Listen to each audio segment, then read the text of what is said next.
हम बहता जल पीने वाले मर जाएंगे भूखे प्यासे, और कहीं भली है कटुक निबोरी कनक कटोरी की मैदा से। साथियों, शिव मंगल सिंह सुमन जी की ये जो पंक्तियां हैं, ये उस पक्षी की व्यथा कहती है जिसको उड़ान तो खुले आसमान में भरना है, परंतु उसको एक पिंजरे में बंद कर दिया गया है।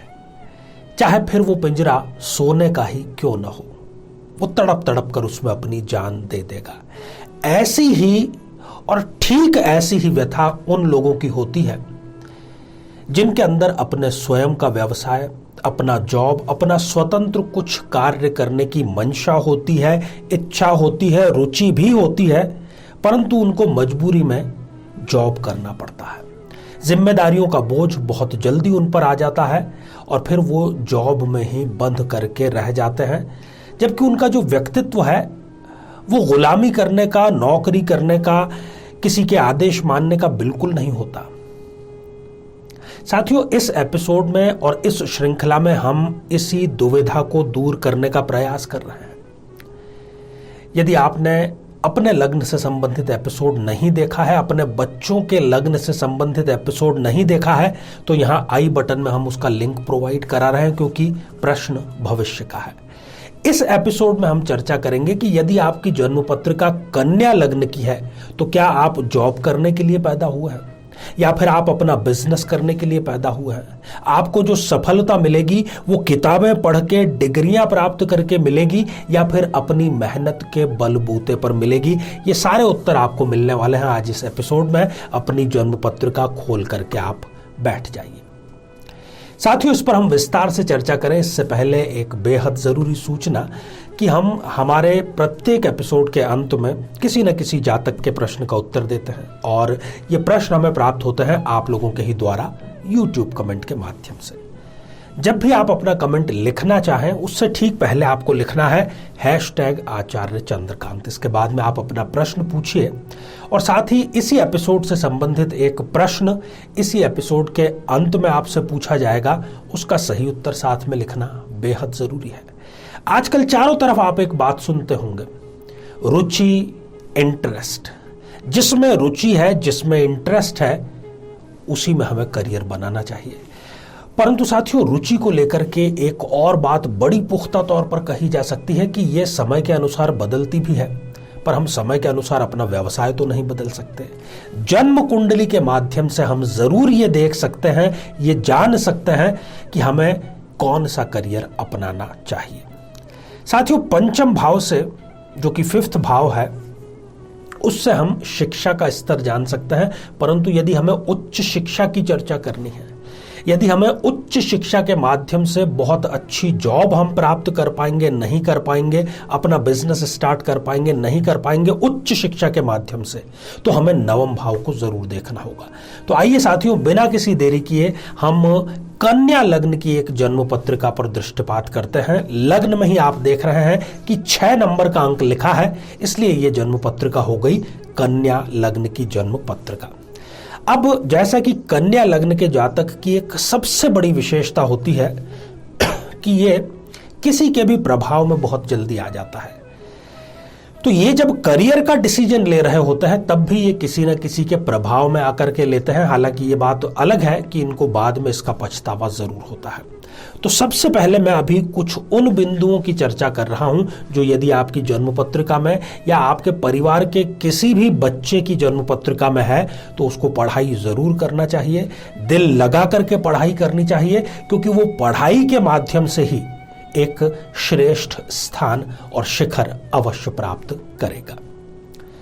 साथियों, इस जन्म पत्रिका में यदि पंचमेश शनि और नवमेश शुक्र, इन दोनों की यदि युति केंद्र में या त्रिकोण में हो, और साथ ही यदि इस स्थिति के ना भी होने से इन दोनों का यदि स्थान परिवर्तन हो, पंचमेश शनि जाकर के 9वें भाव में विराजमान हो जाए और नवमेश शुक्र जाकर के 5म भाव में विराजमान हो जाए, इन सभी स्थितियों में ये पढ़ाई के माध्यम से, जॉब के माध्यम से ही अपना श्रेष्ठ करियर प्राप्त करता है। साथियों, दूसरी स्थिति, यदि इस जन्म पत्रिका में गुरुदेव, जो कि इस जन्म पत्रिका में दो केंद्रों के अधिपति हैं, यदि केंद्र में या त्रिकोण में अवस्थित हो और उच्च शिक्षा के नैसर्गिक कारक भी गुरुदेव बृहस्पति ही होते हैं, पढ़ाई के कारक, तो भी इस व्यक्ति को, इस जातक को, चाहे ये लड़का है लड़की है जो भी है, पढ़ाई के माध्यम से ही, उच्च शिक्षा के माध्यम से ही करियर बिल्ड करने का अवसर प्राप्त होता भी है और इनको वो अवसर भुलाना भी चाहिए। साथियों, अगली तीसरी जो स्थिति है वो है शुक्र को लेकर के, जो कि इस जन्म पत्रिका में द्वितीयेश भी है और नवमेश भी है। यदि शुक्र अच्छी डिग्रियों के साथ में, अब अच्छी डिग्रियों की क्या परिभाषा होती है मैं बार बार बतलाता हूं, 0 डिग्री ना हो, 28-29 डिग्री का ना हो, शुक्र केंद्र में या त्रिकोण में कहीं पर भी विराजमान है, तो उस व्यक्ति को उच्च शिक्षा करनी चाहिए, दिल लगाकर पढ़ाई करनी चाहिए, अच्छे और बड़े स्तर पर इनकी जॉब जरूर लगती है और समय समय पर इनका जो प्रमोशन है वो भी इनको मिलता रहता है। चौथी और अंतिम स्थिति जो कि इस कुंडली को जॉब के फेवरेबल बनाती है वो है गुरुदेव और शुक्र, इन दोनों की युति, खासतौर पर यदि केंद्र या त्रिकोण में कहीं पर भी हो, पढ़ाई करनी चाहिए, जॉब करनी चाहिए, जॉब के माध्यम से ही इनका करियर जो है वो बिल्ड होगा। अब हम बात कर लेते हैं उन स्थितियों की जबकि इस कन्या लग्न के जातक को पढ़ाई पर बहुत ज्यादा ध्यान देने की जरूरत नहीं है, क्योंकि ध्यान देने का कोई फायदा नहीं होगा। आखिरकार करना इनको बिजनेस ही पड़ेगा, क्योंकि जॉब करने का ये योग नहीं होगा इन स्थितियों में।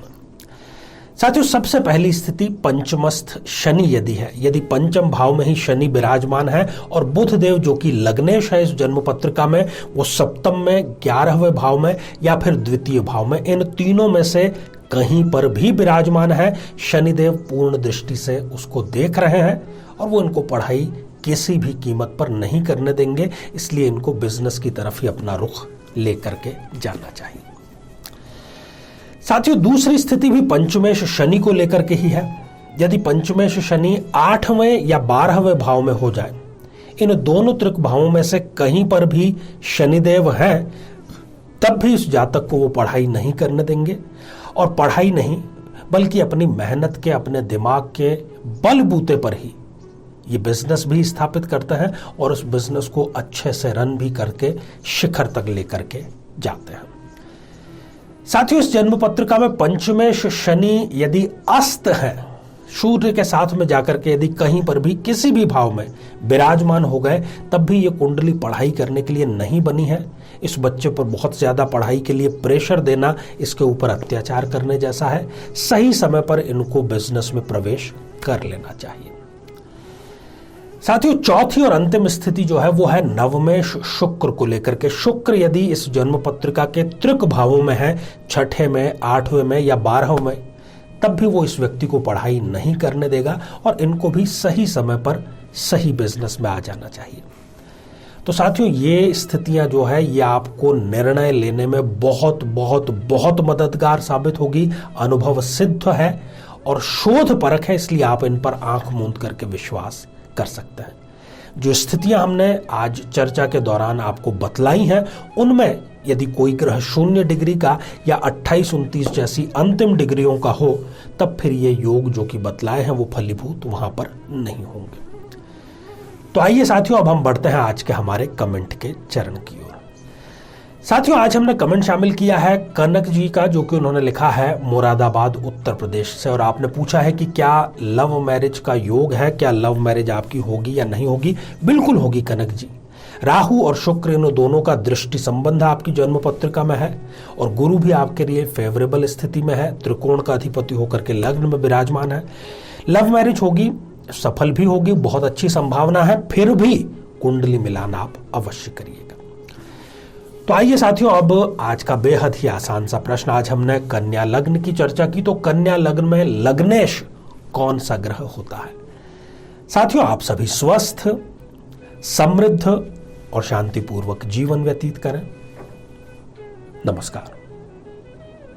जीवन में किसी समस्या का सामना कर रहे हैं, जैसे कि शादी में देरी होना, पति पत्नी में मनमुटाव या तलाक तक की नौबत आ जाना, संतान का प्राप्त न हो पाना, नौकरी या धन प्राप्ति में बाधा आना, जीवन के प्रत्येक क्षेत्र में किसी न किसी प्रकार की बाधा आना, तो आज ही अपनी जन्म पत्रिका का संपूर्ण विश्लेषण करवाएं और पाएं समस्या से सदैव के लिए मुक्ति।